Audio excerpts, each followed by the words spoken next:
Movie patient, and welcome to Film Therapy. I am Brienne, also known as Miss Movies, also known as your film therapist. I am not a real therapist, but I play one on the internet just for this show. And as with every session of film therapy, I have a guest. And my guest today, my guest patient today, is Mr. Jack Shipley. Hello, everybody. Don't forget I to unclick or else I they won't can see me. unclick it so that everyone can see you. Hi, everybody. It's nice to be here. Thank you so much for having me. I appreciate it. I'm looking forward to today. I'm looking forward to it as well. Jack, before we started, taught me something, taught me how I could have the camera on myself and keep it on myself for the intro and it not flip.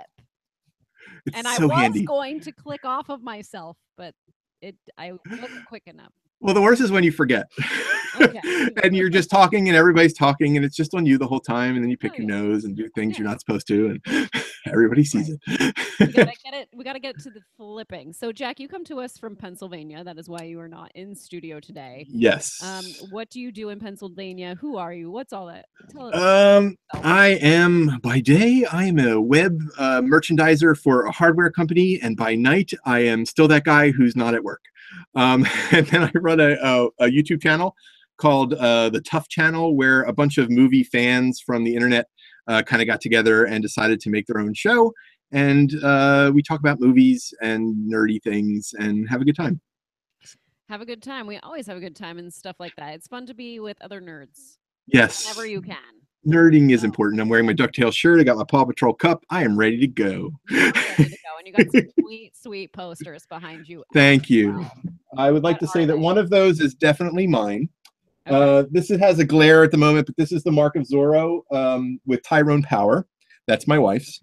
Return of the Jedi, which is my favorite Star Wars movie, is in the center. That's definitely mine. We have Boris Karloff's The Uncanny in The Mummy, excuse me. And then The Godfather, which is a little bit too small to see from here, is that little picture on the end. So, and then there's movie posters over here, which are even more embarrassing, which I will not tell you what they are. And there's a smaller one behind your shoulder. Oh, yeah, I got that as a gift. It's a cover for The Power of Iron Man, Tales of Suspense, featuring Captain America and Iron Man together. So it's my one like little comic nod in the basement. Yeah. Perfect. Perfect. I love it. I learned today a few things about comic book movies. I learned that Casper is a comic book movie as well as Richie Rich. And I was like, Yes. wait a minute. I mean, I knew like Richie Rich was a comic strip, but I didn't know it was a comic book. Yes. They eventually went from comic strip to book, and then they It made them into makes shows. sense. Does this mean that Charlie Brown and the Peanuts movie is also a comic book movie? See, they were always a strip, and I don't believe they were ever a comic book before the specials, the holiday specials, like the Great Pumpkin and the Christmas one. So Okay. that's a good question. I'm going to go out on a limb and say probably if you were debating it on a competition show, consider it a comic book movie. Okay. If you're debating it with your friends, then spend an hour debating Okay. it. All right, ladies and gentlemen, if you have never joined us for film therapy, here's how it works. I'm going to ask my guest patient, Jack, 3 questions about film. They're the same 3 questions each time until I decide to change it. And that is, what is a film that inspires you? What is a film or a scene from a film that triggers a memory for you? Perhaps it's painful, maybe it's happy. And what is a film that helps you through difficult times? So I started film therapy because I do suffer from depression. And I find that movies just help me kind of cope and get me through that depression. And I figure other people probably use movies in the same way as I do. So I also want to send out this disclaimer that I'm not a doctor. Jack's not a doctor. We cannot help you. If you are having a problem, please call 911. Please call someone you know. Please go to your doctor and get the help that you need immediately. All right. All right. It's time. Let's do Jack, it. what is a film that inspires you? So I've been watching your show since the beginning, and I had a movie back then, and when I knew I was coming on, I was like, what is that movie going to be? Is it still going to be that movie? It was originally going to be The Never Ending Story, Okay. but I talk about The Never Ending Story a lot on the internet, and I'm like, no, I really love that movie, but I want to do something different. So I went with a film that really inspired me in the past and kind of shaped who I was. It's a goofy pick, but when I think of movies about high school, there's really no one else that comes to mind but John Hughes. John Hughes just knows high school movies, and my movie is a John Hughes film. It's 1986, Ferris Bueller's Day Off. All right. So you're Let's get probably into thinking, Ferris how Bueller. does that inspire a person? I hated school as a kid. School was a miserable, horrible, terrible experience for me. I started with Catholic school, and no offense to religious folks, not for me. As a kid, just a different environment, didn't take for me. And then my parents moved to a different area, and then I went to public school, and public school was a completely different environment, and the transition didn't really work well for me, and I just didn't flourish in school. And in 1986, I was probably 12, so I'm in that transition. High school's coming up. I'm not really happy with school as it is, and then there's this kid Ferris who takes school and looks at it in a different way. And there's a great line near the end of that movie. Life comes at you really fast. If you don't take a second to stop and look at it, it'll pass you by, or something like that. And Miss it. yeah, you might miss it. And for me, that movie sort of became how I got through high school. It's when it came to be time to be serious and to do what you're supposed to do, I took the Ferris Bueller way out, and I said, I'm going to make today fun. I'd rather have fun today than be miserable. And I was really smart in school, which to the chagrin of my parents. I'm one of those kids that was really, really smart, and just but I just wasn't interested in learning in that way. Like, I found the school system very boring. And I was bullied in school because I was a big kid, and I was in band, which didn't help. It's funny too when you're in band, because you have band geeks around you, and you think that you're with your people, but you can't stay in homeroom all day.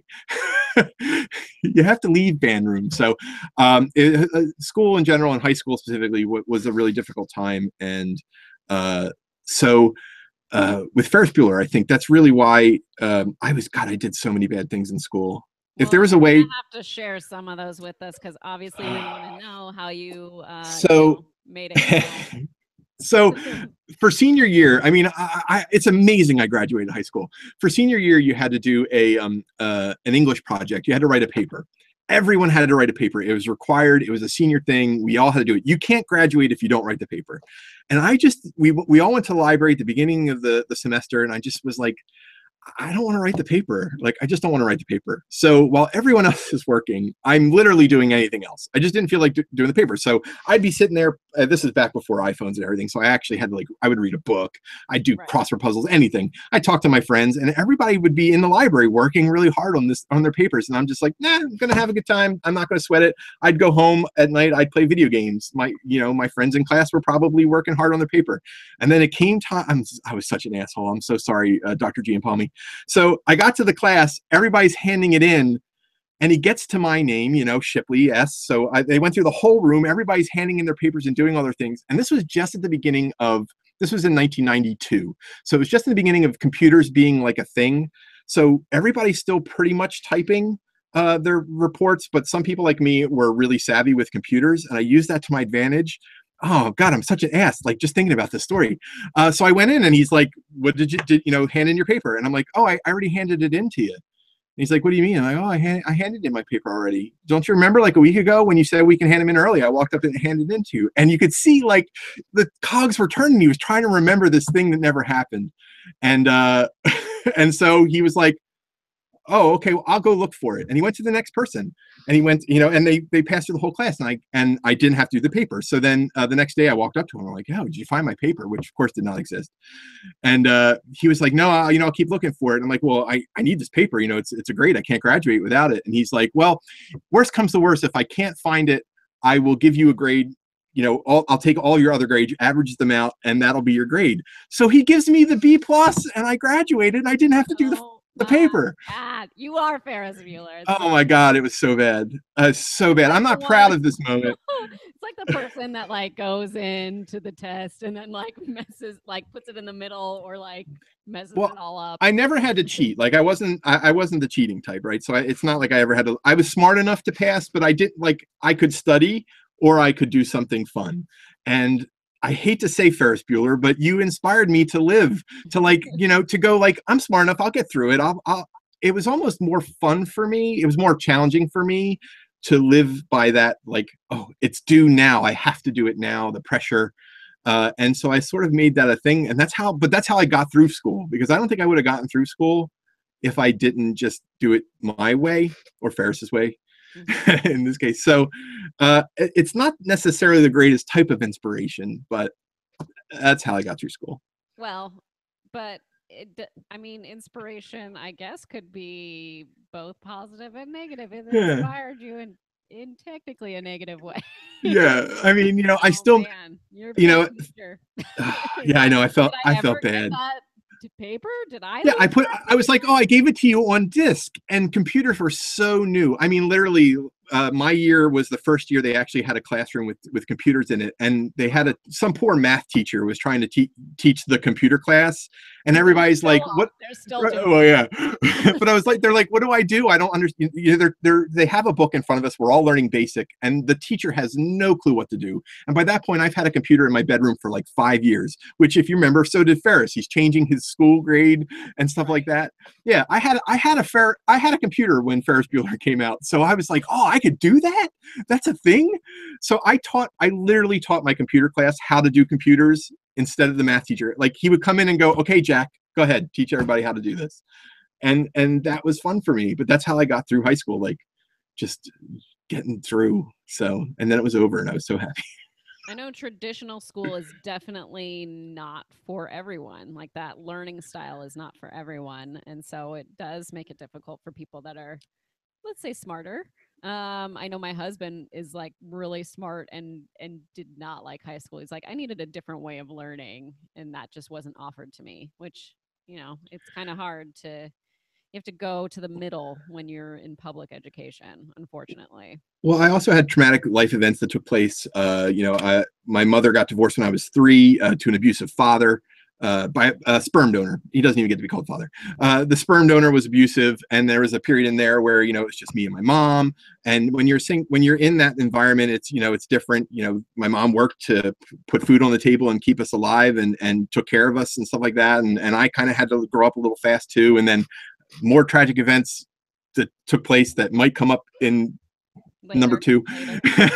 But all of that changed how I learned. It changed the type of student I was, and I don't think the tools really existed back then. I mean, they were probably there, but they weren't as readily accessible as they are now to help a student that was having a difficult home life adjust to all of those things when they came into school. I needed a place to escape, and school was an escape. It was where no one else that I knew was but kids, and I could be something else. And so I went to school for a different reason. Like I already felt like smart. Like I'm not a genius. I felt smart enough at the time, what I didn't know then. But it was good school was a different reason for me. It was just an escape. And then to be bullied at school, you're just like, oh, now I can't even enjoy the place I escaped. So laughter and Yes. joy is. Which is why you also connect to the never ending story and escaping at school. Yes, which is why the Neverending Story would have been my other choice for all of those reasons. Single parent, kid escapes in books, same thing. Brian Hurst says Ferris is a manipulative narcissist. Hi, Jack. Yeah, well, a lot of people see. So there is that. He's a dick to Cameron when you think about it, right? Poor Cameron. Cameron's story, by the way. He's a dick. Cameron's story. He is, and it is, and to be totally honest with myself, like, yeah, I was kind of a Ferris. I was a dick. I was a dick to my friends. My friends were much better to me than I was to my friends in high school. It took a long time for me to learn that, like, to not be a narcissist, really, because it was all about me when I was in school. It's so sorry to say that, but I mean, it's something I can admit now. I'm 42. It was a long time ago. Sure. But I feel like that's something that kids go through too, just in general. Like when I taught first grade, they're all about themselves. And then when I taught fourth grade, they started to understand world events and stuff like that. And sometimes you just kind of get stuck where you're like, it's still all about me. So, I mean, I feel like we all go through it, especially teenagers. So I don't know. Well, see, and because I relate to Ferris Bueller, like I know back then, like I know who I was back then. So here is me relating to Ferris Bueller, and yeah, Ferris Bueller seems like an ass on the surface, but I know from how I felt at that time that I never would want. I was super, super loyal. I would never want to hurt my friends. I push my friends, and I strain their good-natured. I strain their ability to remain my friends. Let's put it that way. But at the same time, I'm super, super loyal, and I would do anything for them. And I think that there's this part of me inside that says, like, yeah, but like, but I'm this good person who would do anything for you. I know I'm treating you like shit right now, but if the bus was coming, man, I'd push you out of the way and I'd take it. And just the price for that is I kind of have to be a dick once in a while, but I'm not doing it on purpose. And so like, that's why I think I identify with Ferris Bueller. I think he's an ass to Cameron in that movie. But if you also look what he did, Cameron is the type of person who never would have kicked that car at the end if it wasn't for Ferris Bueller. Ferris did push his friend to be to get out of the things that were hurting him. And I think in many ways Ferris Bueller is a troubled kid that we just don't see that angle because the movie doesn't take that view. But if you identify with Ferris the way I do, I think he did have trouble in the background. You just didn't necessarily see it. Right. Let's get into our second question, which is, what is a film or a scene from a film that triggers a memory for you? Perhaps it's painful, maybe it's happy. All right, so no one chooses happy, so I'm not going to either. People do. This is really hard, this question, actually, because I have it. So to make it really easy, I was sexually abused by a family member when I was young. And to talk, yeah, it's terrible. So to talk about a situation like that, you have to figure out what movie applies to make that conversation work.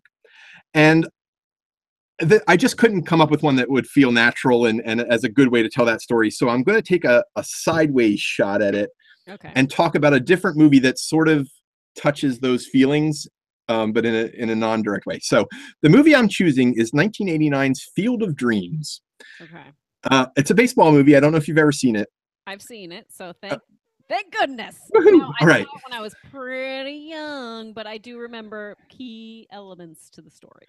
So what triggers the memory? So the thing that is triggery for me is the very end of the film when Kevin Costner, Ray, is standing on the field and Shoeless Joe is about to leave. And he's like, basically like, I did all this sacrifice. Where the hell? Like, I want to go.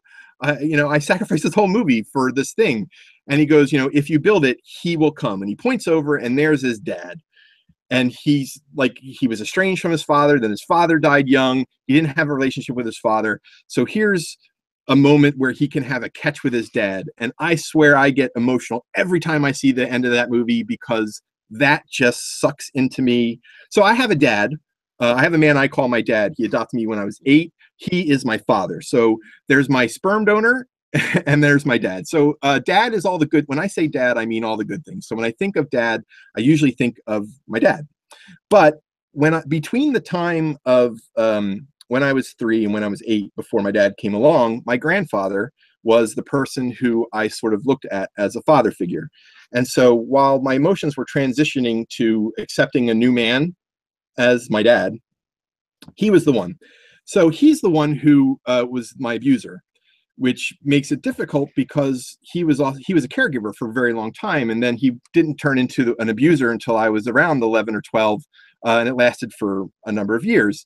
So what's weird about that is he had an estrangement to his dad in that movie. And he was sort of my father figure until my dad came along.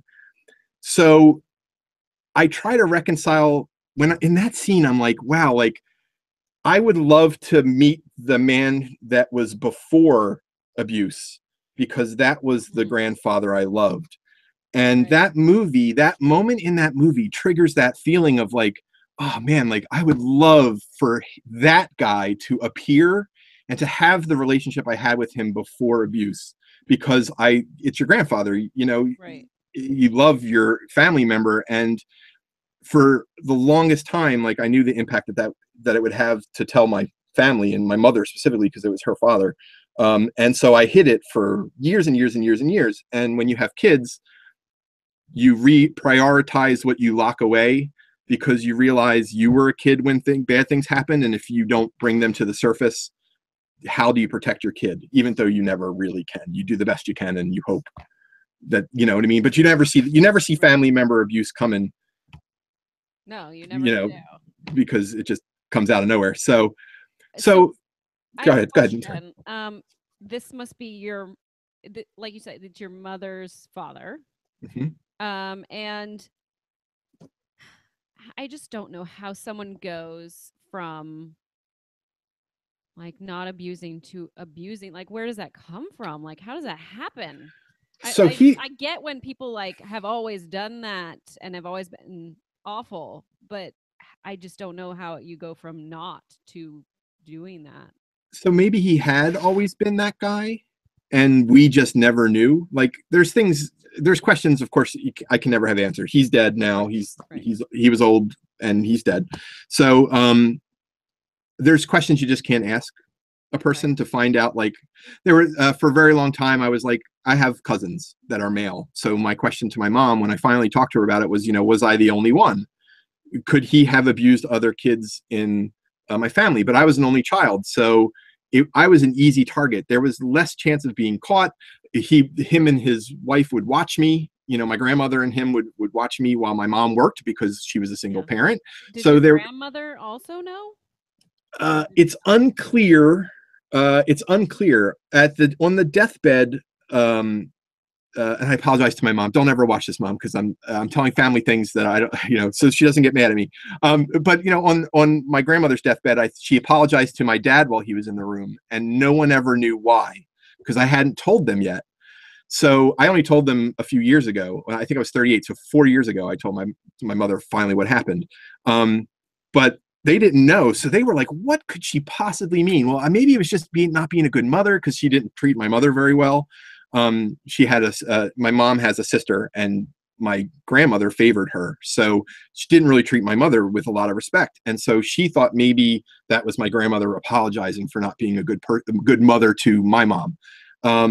And then when I told my mother, for them it was like, oh, she knew. At the end, she knew. She found out some way. He told her at the end, or he confessed, because they were Catholic. So, when they were in the nursing home, they had the priest a couple times. So the question was, did he confess? Did he say something? And then she passed a year later. And right before she passed, she said that to my father. So it's unclear. So many. And do you know if your mom was abused by him too, or was no, the my mom was not. It never happened. There was no indication that he would be a danger whatsoever. But my sperm donor was physically abusive. So what's really painful is, like someone your parent who knows this other person was physically abusive. How could you go and abuse their kid? Like, how do you do that knowing where I was abused and now you're abusing my child, right? So how do you reconcile that as a parent? Like, so for me, it's a duality of, hey, Field of Dreams is a baseball movie. Just to lighten it for a second, how do you reconcile? How do you be my mom? It's got to be worse for my mom. Like, at the end of the day, it's over. It happened. I got through it. I went to therapy when I was an adult to deal with it.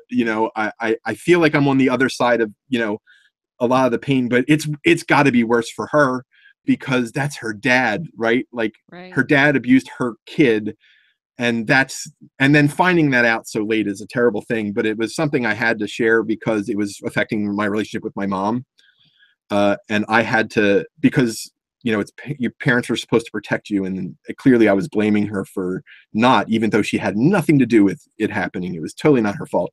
And for a long time, like, her and I were at odds, and we had to work. We're still working through, like, some of the residual pain. Like, he affected everything in my life beyond that. So I think because it's so triggery, that moment, that scene in that movie. Like, there's something about that, seeing his dad. When he sees his dad, I see someone. And that moment at the end where he's like, he gets to have a catch with his dad and have a moment reconciled that he never got to reconcile. So I think that for me is why that particular movie, that particular moment stands out. And that's why I picked it. I don't know if that's a good explanation for that movie, but that's why I picked it. Oh, it's a good explanation. I think it makes sense. So, and I'm the only one that matters. Yeah, right. I'm just joking. I'm the therapist. Right. But, oh, gosh, there's a lot. There's a lot that you've shared with us, and I'm thankful that you have shared that with us. And I'm sad that you've gone through this. I was also thinking, now that you are a parent, knowing what you've been through, what's like your advice? What would you say to other parents? Well, there's two things I would say. When I was a kid in the 70s, my mom would say, well, you have it better than girls do. At least you're a boy, because it's boys are never treated that way. You know, girls are the ones who have to worry. Way common misconception. In fact, Which was, and of course my mom knows better now, but at the time, you know, in the 70s, my mom is not a naive woman, but in the 70s, that's how everybody thought. It was just boys aren't abused, girls are abused. So if I had any message, first of all, it's that anyone can go through abuse, boy or girl, it does not matter. Everyone is in danger of that. You have to educate your kids. Yeah. So as a father of two girls, I worry about that because women will face much harsher challenges. We are a society that victimizes the victim. You are not, right? You're not allowed to be a victim in the society. And when you are, you're the one who's at fault somehow, even though like you were the victim. It's crazy. So way more than men. Right. It doesn't excuse the abuse to men, but I'm just saying like women go through that on an extra level because, you know, they're women and it's a shame. It's terrible to say it, but it's true. So I have two girls. So now I have to figure out a way you want to keep them safe. You're their father. You want to protect them. But at the same time, I can't smother them. They're going to bring boys home. You know, I have a shotgun ready. I will clean it when they're here. That's just part of growing up. But it's just what you do. You know, it's what you do. But it's weird because, I mean, you know, my wife has a sister. She met a man. And for the longest time, I was on my guard about the boyfriend she had chosen, who is now uncle, right? He's uncle to my kids.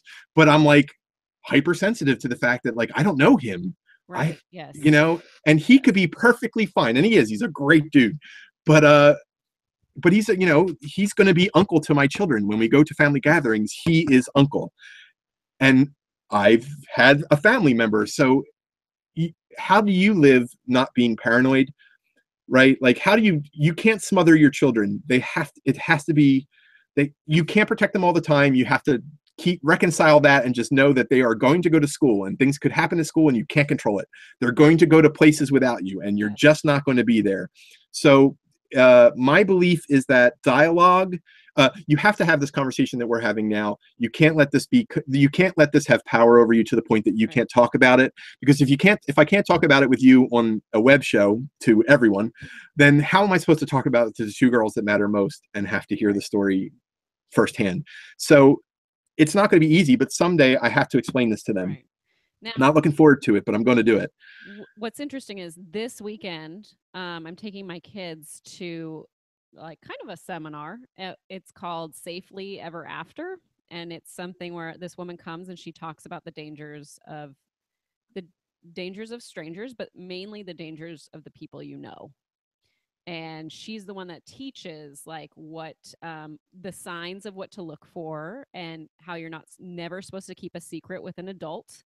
And an adult is never going to need your help for anything. Like there's all these different things that she goes over. That's awesome. I've seen it. I've gone to it once already with my daughter. And now my son is old enough to hear the message for the first time. He's 4. And my daughter is 6. And this will be the second time that she's hearing the message. And I'm like, every 2 years, I want to go to this. And it's just like a small group of a few families, like maybe 8 to 10 families with their children. And she goes over everything with the kids at their language. And then after that, kind of like excuses them for like a recess, if you will, and then talks to us about like what things we should be looking for. And one of the things that she taught me the first time, which I'm definitely going to be doing, is her recommendation is no sleepovers, no matter what. Like, oh, really? Like, that's where bad things happen, and it's like a sibling's there and something may happen with that, and there's too much opportunity for bad things to happen to children at sleepovers. And I was like, wow, that's very interesting, and I think that that's something I'm gonna gosh, it's so funny too, because my kid has a friend that were really close with their parents. And I just got it into my head that if like a sleepover were to happen, like, oh, I'd feel okay. I'd feel okay with them like being the parents and overseeing my kids. Like I don't get the vibe. But now I'm like, oh shit. Well, now should I do it? I don't know. Like I've always like been like, hey, we'll host the sleepovers, right? Because I'm like, I know it's going to be safe here, but I don't want to deny my kid. Like, yeah, I get you. I mean, it didn't happen for me during a sleepover, so it's I'd hate to deny my kid aren't sleepovers a thing? But you're right. Yeah. How do you protect them from everything if you don't? I don't know. It's hard. It's being a parent is hard. Yeah. And Being a parent is not hope, easy. I hope that everything I've learned with this seminar and with this lady and everything, like, I hope that just I don't have to ever be in a position where I'm hearing a terrible story from my children later on in life, Right. God forbid, man. and not being able to protect them. Right. And them not coming to me either. And that's what she tries to teach them, like, to tell your parent, always tell your parents. So I don't want to get off topic, but I'll tell you. So here's why I never told my mom, because this is probably useful. Why does your kid not tell you? Why did I not tell my mom? Because my mom was very close to her father and she loved him very much. And to me, it would have been hurting her to tell her the truth. Mm-hmm. Plus, it's super, super embarrassing for me, right? It's not something your kid does not want to tell you that happened. They just do not.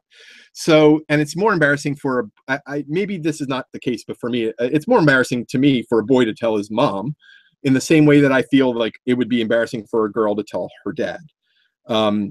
So, you don't want to tell your mom what happened. And when it's a family member, it's even harder because you're protecting a dynamic. And when you love the other person, like, for the longest time, the way I got out of it was I told him that I would tell my mother. And I said, if this will never happen again. If it happens again, I'm walking right into the other room and I'm telling my mother this happened. And he never did it again. He never talked about it again. He never approached it again. That's how it stopped. But it took me years to get to the point where I could do that. But I said those words and that's how it happened. But I couldn't never tell my mom for that. I would never want to hurt her. And it was very difficult for her to find out. But for her, it filled in it answered a lot of questions that I never knew she had because I told her the truth. But sometimes the hardful, painful truth is your kid has to grow up until they're going to tell you. And it's tough. It's tough it's never an easy conversation. It was not an easy one. So. Well, let's lighten things up, yes. maybe. I hope I picked a good movie. I did. Let's go to our final question, which is, what is a film that helps you through difficult times? Okay, so I typically turn to music to get me through difficult times. Mm-hmm. So and this was a really, really hard one for me to pick because I was just going to Star Wars always makes me feel better, but everybody's going to pick Star Wars. So Star Wars doesn't count. We're taking Star Wars out of it. I went with 2001's A Knight's Tale, starring Heath Ledger. Oh, nice. Yeah, I love that movie so much. Rufus Sewell, Paul Bettany, Alan Tudyk. This movie features music. In fact, is in there. There's a lot of great songs in that movie. So it sort of counts because it's the music that I enjoy, but it also has a great message to that film. So when I watch A Knight's Tale, if it's on TV, I'm watching that movie. That's one of those go-tos. And one of the things I love is the message that you can change your stars. Yes, that's the tagline. Right? You can change your stars. Stars or something like that. So the answer is yes. I am 42 years old. I have a YouTube web channel. I am living the adult, like I'm being a kid as an adult. I never thought, like there were so many decisions because of my hatred of school that I didn't do. I wanted to be in video games, but in order to be in video games, you have to kind of apply yourself a little bit to certain things. Like back when I was in college, if I had gone computer programming, I could have done computer programming and gotten into gaming, but I never really did. And part of that was because of my hatred of school, and I didn't know who I was, and there was all this other shit going on. But as an adult, I realized I've always wanted to do something creative like that and creatively express myself. And, I was quiet as a kid a lot of times because of the things that happened. And I kind of came out of my shell. And, now when I look at myself today, like here I am, I'm talking to you, like this is a really great experience for me. I'm so glad to be here. I have my own show. I've had guests on my show that I'm really proud of having on. And I'm just like, wow, like, I'm doing this thing that I never thought I'd do ever. And I was like, wow, I'm sort of changing my stars. And that's the message of this movie. Like when I feel bad and that movie's on, I'm just like, that movie says, look, it doesn't matter how shitty things seem right now. if you work at something, you could change an outcome for yourself. And that's why I love this movie. That's why I go back to this movie often. This movie makes me more sad that Heath Ledger is gone than The Dark Knight, which I think is one of his best performances. But this movie makes me sad because he is so good in this movie. This movie has no right to be good, right? What do you mean? What do you mean? Look, on paper, this is a terrible film, but the people in the movie just take it seriously. Rufus Sewell, I don't know how to pronounce his last name, but Rufus is amazing in this movie as Count Adhemar. He's so good, and he's good in everything. If you've never seen The Man in the High Castle on Amazon, I just started watching that. I highly recommend it. He's one of the leads in that. He was in Dark City, I believe. He's just got this great presence, and he does darkness really well. And I like how he counterpoints against Heath Ledger. And it's great that Heath Ledger just sort of overcomes in this movie. It's a positive film. It ends on a happy note. You can leave the movie happy. The music is great. Yeah, the scenes are great. Music. Yeah, and again, you hear "We Will Rock You," and you're like, "What is happening?" But it's so great. So I recommend this movie. If you've never seen it, I recommend this movie as a fun, just like, I'm going to sit down and watch a movie for fun today and have a good time. Do not take your notebook and write down, don't CinemaSins it, right? Yes, there's crap all over that movie. just enjoy it and have a good time and be happy that it's a fun film. So the movie for me that makes me miss Heath Ledger is 10 Things I Hate About You. I'm sure that was maybe his first film, maybe not, but definitely one that I find is fun, and I like his little character arc that he goes through. So it makes me. I really would love to have gotten inside his head and just known. I wish I could understand more. Suicide's always a very difficult topic. I wish I could understand it more. Robin Williams is a terrible loss for me. I identified with him throughout his entire career, basically. I was a huge fan of his. And again, it's funny people. Wait, was Heath Ledger's a suicide or just an overdose? Well, suicide by overdose. I mean, suicide by overdose in many ways to me is a suicide. Yeah, you overdid it on the drugs, but you were killing yourself anyway. You know what I mean? And Sure. And I find that happy people and comedians a lot of times aren't always the happiest. So I understood that with Robin Williams. I just wondered if that was the case. I present a very happy, fun persona, but yes, at times there are, I have tragedy in my past. I cover it well, but it's there. And gosh, he was 63 when he committed suicide. Is terrible. And it's just wow, to have made it so long and then to give up, what goes through someone's mind. So Suicide Prevention Hotline, by the way, is one of the greatest things ever. And if you're ever feeling in that situation, the cool thing about Suicide Hotline is they will never tell anyone else. They will keep it to themselves, but they will sit there and talk to you until you're ready to hang up.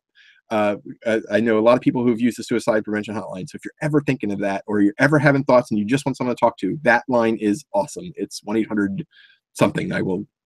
It's easy to look up. You can look that up. You can listen to Logic's song, which is the actual, the name of the song is the 800 number. Oh, I didn't know that. Yeah, check out Logic. He did something at the VMAs, and it was everyone was wearing the phone number on their shirts, awesome. and just the things he said after he performed, and I was like, oh my God, Logic, you're so right. Great. That's awesome. Thank you for being you. So Knight's Tale is a great happy movie, and everybody should see it. They should. Oh, thank you so much, Jack, for being on the show today. This is an honor. At this session as my guest patient. Where can the other patients that are in the waiting room find you? Well, I'm sorry I didn't address the waiting room today. I haven't been watching it only because it would be distracting, and I didn't want to get lost in that story. So I apologize for not following along with you guys, but I'm glad that you're all here. You can find me on Twitter. Probably by the time you see this, I'm going to keep I can't decide if I'm going to change my name because I just watched 6 Degrees and Stacy's like, should I change my name? So I'm JRS Pipboy 2008 on Twitter. It's a gamer tag. That's why I picked it. But at this point, I'm Jack Shipley. But you can find me on the Tough channel on YouTube doing a movie debate show called Fan Friction, where me and a bunch of fans get together and we do a debate style show on movies that is sort of game showy. So you sort of win, but winning doesn't really matter. And then other fans that I've met in the community also do shows on my channel. Ashley Davis, who was on your show, does one. You got a great network. There's a great network there. And Twitter, that's all from Twitter. So if you're watching the show and you want to reach out to people and you reach out to me, you're welcome to find me at JRS Pitboy 2008. Awesome. You can find me all day, every day on Twitter at Miss Movies, Instagram Miss_movies, because I couldn't get it everywhere. Damn it! I know, it's unfortunate. Oh well, that's what happened. Right. But yeah, I'm there. Tweet. And we're there with you. You are. Thank you so much again, Jack. And Thanks for thank having you me. all for joining us. We will see you next time. Bye. Bye. Bye. Bye. Bye. Bye. Bye. Bye. Bye. Bye. Bye. Bye.